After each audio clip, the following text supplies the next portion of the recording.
warahmatullahi wabarakatuh. Welcome back to my YouTube channel Big Ani. Yups, guys, kalian ikutin, pantengin terus video-video sebelumnya kan? Sebelumnya ngebahas tentang apa coba? Drama Korea, ayo, drama rating rendah tapi oke. Terus apa lagi? Drama Korea tentang detektif. Kali ini satu genre ini yang tidak boleh terlewatkan, yaitu horror, guys. Mendung lagi cuacanya, sangat mendukung. Genre yang satu ini emang agak sedikit merinding sih ya kalau nonton sendiri. Jujur, aku tuh sebenarnya aku nggak takut horror, cuman takut dikagetin, ya sama aja kali ya. Aku tuh takut banget genre horror, cuman kalau lihat di beberapa drama Korea yang aku tonton, rame lah. Ada keunikannya sendiri, ada kaget-kagetnya sendiri, ada yang deg-deg-ser-sernya sendiri, beda-beda sendiri. Nah, kalian nih, buat yang pengen nyari drama genre horor nih, bisa jadiin bahan referensi kamu. Oke, kita mulai aja. Yang pertama, guys, Let's Fight Ghosts. Ayo, udah nonton belum? Kalau ada yang nonton, siapa penggemarnya Oktaeon 2PM? Yap, ini adalah dramanya Oktaeon 2PM sama Kim So Hyun dan juga Kwon Yul yang jadi psikopat. Tetep ya, ada psikopat-psikopatnya. Jadi ini bercerita tentang si Pak Bongpal.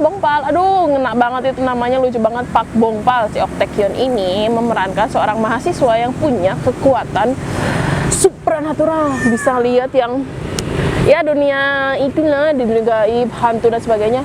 Ya semacam Ghostbuster gitu deh. Nah, dia ini dikomersilkan, diduitin nih si Pak Bongpal ini. Tujuannya buat apa? Buat menghilangkan kekuatannya ini. Soalnya memang dari dulunya ada ceritanya nih, kenapa historinya, kenapa dia pengen menghapuskan kekuatan yang dia miliki ini. Soalnya tonton sendiri kan, penasaran kan. Nah, di tengah perjalanan nih dia dapat customer lah, boleh kita sebut customer, soalnya mereka yang minta pengusiran hantu atau setan di tempatnya mereka berada itu ngasih duit, dan Pak Bongpal setuju buat ngusir hantu di sekolah. Dan ternyata yang request untuk diusir hantunya sekolah itu adalah si Kim So Hyunnya itu, arwahnya itu.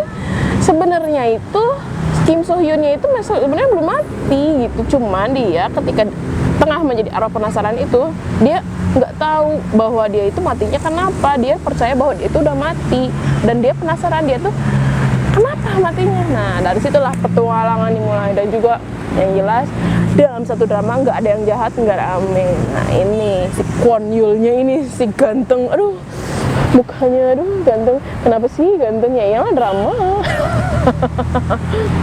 Si Kwon Yulnya ini adalah psikopat juga. Jadi dia tuh dirasuki, guys, hantu jahat. Kalau nggak salah ya, soalnya udah bertahun-tahun lamanya. Yang jelas aku nonton ini nggak bosan, bisa beberapa kali nonton juga. Cuman memang karena si Pak Bongpalnya ini punya kekuatan supranatural, bisa lihat hantu ya. Yang jelas ada penampakan hantu-hantunya juga. Aduh, skip deh ya. Next, setelah Let's Fight Ghosts, ada Arang and the Magistrate. Ini udah beberapa tahun yang lalu, tahun berapa ya ini, dramanya Lee Jun Ki Upa. Nah, drama Lee Jun Ki Upa yang Arang and the Magistrate ini setelah dia selesai wamil. Kebayangkan kangennya fans-fansnya Lee Jun Ki Upa itu kayak gimana. Dan kebetulan drama Arang and the Magistrate ini bareng sama Tete Shin Min. Tete apa bukan sih? Udah. Nah, Arang itu nama seorang gadis. Jadi si gadisnya ini, si Arangnya ini udah meninggal nih ceritanya. Meninggal nggak ya? Lupa aku. Jadi si Arangnya ini adalah nama seorang gadis di suatu daerah. Jadi ceritanya zaman-zaman bahula gitu. Jadi ini adalah film-film jebot ya, zaman Joseon, zaman apalah gitu, aku lupa gitu ya. Nah, Abang Lee Jun Ki-nya ini bekerja sebagai hakim. Nah, dia ditempatkan di suatu daerah. Nah, dia punya misi pribadi nih, mau mencari ibunya yang menghilang. Yaps. Nah, akhirnya, dan si Lee Jun Ki Upa ini punya juga kekuatan supranatural, bisa lihat yang dunia itulah ya, Six Sense lah, punya indera keenam lah. bukan Indra Herlambang, Indra keenam. Nah, bertemulah dia si Hakim itu di situ bersemu sama Arang hantu itu. Nah, di sini juga berbalut komedi sih ya, lucu banget. Jadi aku ingat banget ini walaupun bertahun-tahun yang lalu, salah satu adegan yang aku ingatnya si Arang, si teteh si Minahnya ini ketika mau ternyata hantu juga lapar ya, pengen makan itu. Jadi ada ya kayak sesajen gitu, mereka berebutan hantu itu. Nah, ketika ketemu sama si Hakim ini, nah lah kok Hakimnya bisa lihat gue. Nah, kesempatan lah minta tolong dan akhirnya mereka bekerja sama. Kebayangkan ganteng cakep, oh tetap ada unsur romantisnya juga. Mau tahu seperti apa? Happy ending, sad ending? Next Master San. Yaps, So Jisoo sama Tete Gong Hyojin. So Jisoo suamiku. Aktor favoritku sepanjang masa. Jadi Master San ini bercerita tetap Tete Gong Hyojinnya ini punya kekuatan khusus, bisa ngelihat yang itu juga ditampakin hantu. Apalagi di penginapan itu. Aku aja sampai kaget-kaget ngelihatnya. Nah, si Tete Gong Hyojin itu punya kekuatan supranatural. Nah, ada historinya kenapa dia punya kekuatan supranatural ini gitu. Dan karena ketahuan Tete Gong Hyojin ini bisa memiliki kekuatan itu, si hantu itunya emang sengaja menampakkan diri untuk minta bantuan. Sementara Tete Gong Hyojin kan masih manusia, takut meren. Jadi akibat kekuatannya itu kehidupannya udah nggak normal, mengurung diri, nggak pernah bersosialisasi. Nah, suatu saat takdir mempertemukan mereka, So Jisoo dan Gong Hyojin. Entah kenapa mereka tuh ada satu takdir khusus ketika Tete Gong Hyojinnya itu berdekatan sama So Jisoo-nya itu, hantu-hantunya menghilang. Nah, disitulah dia melihat sinar-sinar terang kehidupan. Akhirnya dia mengikuti So Jisoo kemanapun. Nah, disitulah pertualangan dimulai. Oh iya, di Master San ini juga ada Seinduk. Ya, siapa penggemar Seinduk? Chemistry mereka berdua itu oke, punya. Ya jelas lah aktor aktris veteran. Next. Oh my gosh, oh my god. Favorit, semuanya favorit sih. Oh my gosh, Park Bo Young dan Jo Jong Suk. Salah satu aktor favorit gue, Jo Jong Suk dan Park Bo Young. Park Bo Young ini di sini dituntut untuk memerankan dua karakter sekaligus dan aku pikir ini sangat amat berhasil. 2 thumbs up buat Park Bo Young. Yaps, aku ngefans banget sama Park Bo Young. Do Bong Soon.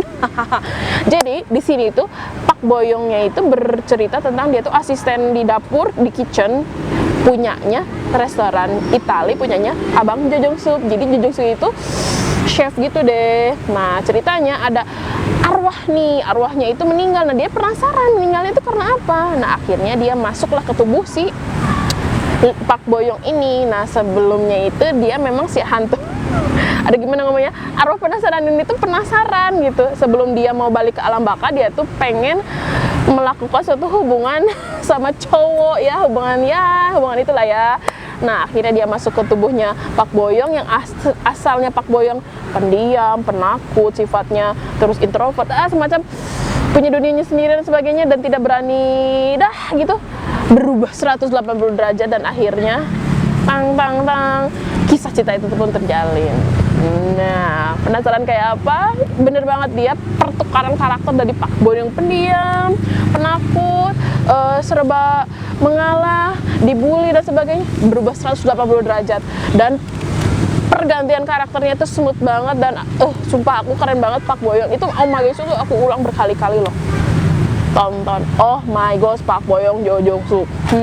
Cuman aku juga ini ada yang salah satu pemeran pendukung namanya Kang Kyong nih ya, yang nyebelin banget sumpah, tapi aku senang banget itu aktingnya. Sampai detik ini karirnya pun masih istilahnya bagus lah karena aktingnya memang keren. Oke, selanjutnya Lovely Horribly. Yap, fansnya Song Gyo, Park Si Ho. Oke, yaps. Jadi skenario dari Lovely Horribly ini adalah memenangkan Grand Prize gitu. Jadi dia tuh tahun 2017 ada tuh kompetisi skenario untuk mini drama di KBS 2017. Dan ini menang nih Lovely Horribly ini. Dan memang rame banget ceritanya. Jadi menceritakan orang yang memiliki keberuntungan dalam kehidupannya yang satu lagi terus apes-apesnya. Nah, bagian yang apesnya itu teteh Song Gio nih, teteh gue nih, satu kakak. Berharap jauh. Nah, yang satu lagi Pak Siho. Nah, Pak Siho ini keberuntungannya sangat wing. Wah, beruntung sampai menjadi superstar, benar-benar superstar. Nah, akhirnya dipertemukan lah ketika dewasa. Dan soalnya ya itu aku bilang dari dulu juga, drama Korea itu dalam mempertemukan karakter sama karakter lainnya pasti ada riwayat sejarahnya. Dan mereka dulunya itu bertemu ketika kecil. Ada yang namanya kalung keberuntungan. Jadi siapa yang memakai kalung keberuntungan itu bakalan beruntung. Nah, sad ending atau happy ending, stop. Di situ juga ada idol, siapa yang suka highlight, dulunya namanya Beast, Lee Gi Kwang. Yeps, di situ juga dia berperan sebagai sutradara yang baru naik daun, bekerja. Nanti dia ada cinta segitiga gitu sama Song Gyo sama Park Siho. Terus juga ada Lee Enjung deh, aku nggak tahu nama depannya, Enjung Tiara. Nah, dia juga main di situ. Aku bilang sih acting mereka oke lah ya untuk idol merambah ke dunia acting, oke kalau kata aku sih. Sip. Next itu Poses. Aduh, aku lupa ya, soalnya udah beberapa lama. Cuman memang ini tidak menampilkan aktor yang gantengnya maksimal. Cuman nggak ada masalah sih kalau untuk ceritanya rame. Kalau aku sih nggak masalah ya kalau untuk aktor aktrisnya. Sing penting ceritanya rame gitu. Nah, ceritanya ini adalah dia tuh seorang detektif ketemu sama Cenayang. Cenayang itu yang bisaan gitulah ya, pakar supranatural. Nah, mereka ini pada awalnya memang ya biasalah ya, ada konflik, ketemu, kerjasama untuk memburu seorang arwah yang dulunya adalah psikopat yang meninggal 20 tahun yang lalu. Dan aku tuh paling ngeri banget secara fisik si penjahatnya itu ngeri banget, ngeri. Dari fisiknya aja udah serem. Dan aktingnya juga bagus banget, itu psikopat yang 20 tahun meninggal dan dibangkitkan.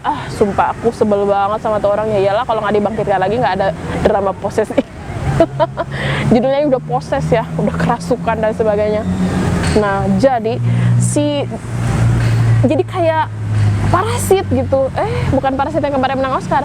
Jadi kayak parasit. Si arwahnya itu ketika sudah dibangkitkan, nempelok di satu yang lain. Nah, si Cenayang dan detektif ini yang ngejar si arwah gentayangannya ini. Soalnya kalau enggak, dia melakukan kejahatan dulu via si tubuhnya ini. Dan tubuh yang dirasukinya itu memang orang jahat. Gila banget gue. Next, 49 Days.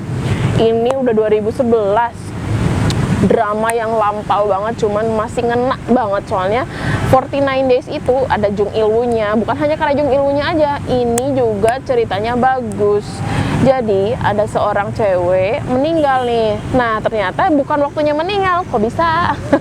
Nah, si malaikat mautnya itu, si Jung Il-woo-nya itu memberikan kesempatan misi dalam 49 hari kepercayaannya di sana. 49 hari arwah yang baru saja meninggal masih berkeliaran ceritanya untuk kepercayaan di sana. Nah, dalam 49 hari ini nih, si teteh Nam Gyuri ini tuh harus mengumpulkan 3 tetes mata dari orang yang tulus menyayangi kita di luar keluarga.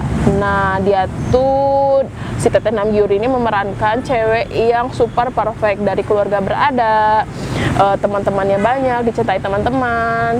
Nah, pokoknya terus punya tunangan, sudah mau merit. Nah, ketika dia jadi arwah dan dia mau membuktikan bahwa 3 tetes air mata itu hanya gampang banget, tapi ternyata mereka itu semua fake.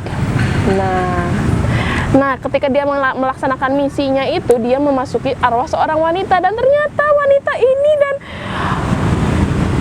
malaikat pencabut nyawa dan dia sendiri, Nam Gyuri, ada koneksinya. Rame banget ya nggak sih? Sampai kalau nggak salah nih, 49 Days ini dibeli hak siarnya salah satunya oleh negara Filipina, dijadiin remake juga di sana negaranya. Kebayangkan ramenya kayak apa? Jadi drama terbaik 2011 juga. Penasaran kan? Nonton. Memang dari semua film horor ini memang ada yang benar-benar creepy banget, mencekam banget, horor, kriminal, bercampur dan sebagainya. Cuman yang jelas inti ceritanya oke. Buat kalian lah sekali-kali lihat yang horor. Oh iya, satu lagi, The Guest. ini tuh hampir sama, semacam Let's Fight Ghostbuster juga nih. Jadi tapi uniknya ini adalah, aduh, kalau untuk ngomongin The Guest, yang satu banget yang paling keinget, Park Il-do. Itu adalah nama hantunya guys. Oh my god. Jadi si Park Il-do-nya itu sama kayak drama yang Poses itu, nemplok sini, cuman bedanya kalau di sini merusak satu keluarga. Jadi terbentuklah 3 keluarga rusak yang dihancurkan oleh Park Il-do. 3 orang itu, 2 cewek dan 1 cowok ini.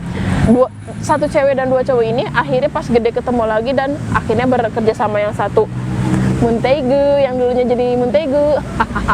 Di situ dia berperan sebagai pendeta, soalnya nggak soalnya sih, sebagai pendeta. Kemudian yang satu detektif, yang cewek yang satunya lagi supir taksi. Nah, mereka tuh akhirnya bekerja sama.